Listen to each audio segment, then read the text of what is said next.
Баршаңызға қайырлы күн. Көпшіліктің сұранысы бойынша ерекше ингредиенттерден тұратын салқын көженің рецептін ұсынбақшымын. Алдымен жақсылап жуылған жүгерімізге салқын судан құямыз. Бұл жерде жүгеріні көбірек алу немесе азырақ алу өзіңізге байланысты, өз қалауыңыз бойынша алсаңыздар болады.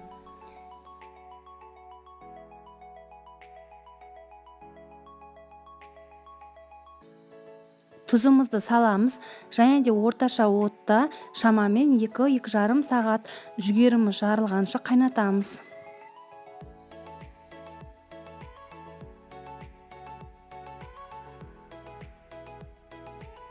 Біздің көжеміз дайын болды. Енді оны толығымен суытамыз. Суыған соң дәміне қарап айраннан қосамыз.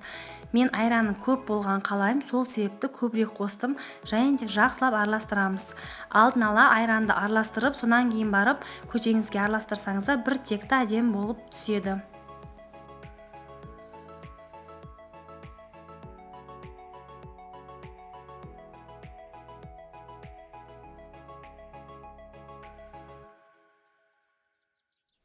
Бұл жерде ерекше ингредиенттер деп отырғанымыз орегано дәмдеуші және де райхан. Орегано дәмдеушін қайнату барысында қоссаңыздар болады, бірақ мен қайнап болған соң осылай қосқанды жөн көрдім. Міндетті түрде осы ингредиенттерді қоссаңыздар өте дәмді, қайталанбас дәм береді.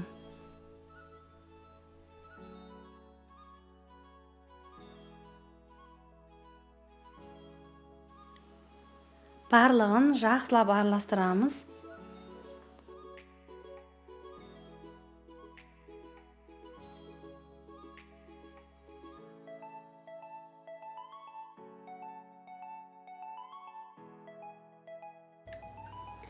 Ыстық күнде шөліңізді басады, және де тойымды тамақ ретінде жасасаңыздар болады.